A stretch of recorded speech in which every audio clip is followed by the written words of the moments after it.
अस्सलाम वालेकुम teachers and mothers, welcome back to my channel learn with Dana. जैसा कि हमने पीछे पढ़ा था फ्रैक्शन के हवाले से, आज उसकी वर्कशीट है और इधर हमने साथ साथ लिखना है कि ये 1/2 है या 1/3 है या 1/4 है।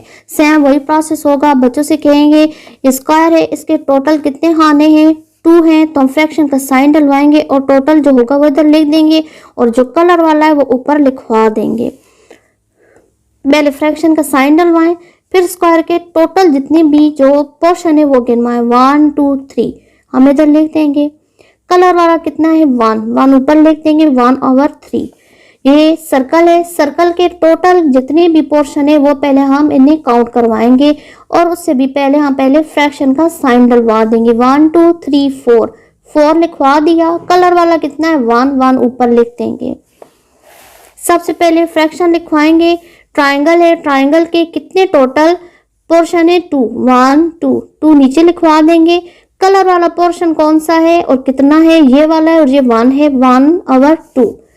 रेक्टेंगल बनी हुई है। अब इसके फ्रैक्शन हम पहले डलवाएंगे और फिर इसके टोटल जो पार्ट्स हैं वो गिनवाएंगे। टोटल जो पोर्शन है 1 2 3 हम इधर लिखवा देंगे। जो कलर वाला है वो कितने हैं, 1 ऊपर, 1/3। फिर सर्कल बना हुआ है, फ्रैक्शन डलवाएंगे। टोटल जो है पहले वो काउंट करवाएंगे, 1 2 3 हम नीचे डलवा देंगे। कलर वाला कितना पोर्शन है, 1 है, ऊपर लिखा देंगे 1 और 1/3। और इधर भी इन्होंने लिखा हुआ है, the colour or shaded part of a whole is written above the line and the number of equal part of the whole object is written below the line.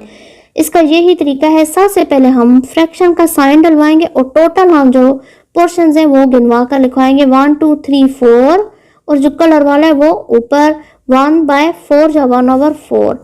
Fraction 1 2 नीचे, जो कलर वाला है वो ऊपर, 1 2 3 फ्रैक्शन डलवाएंगे 3, जो colour वाला है वो ऊपर 1/3। आई होप इस तरीके से अगर टीचर्स करवाएं तो बच्चे पजल नहीं होंगे कि हमें 3 ऊपर डालना है या 1 ऊपर डालना है।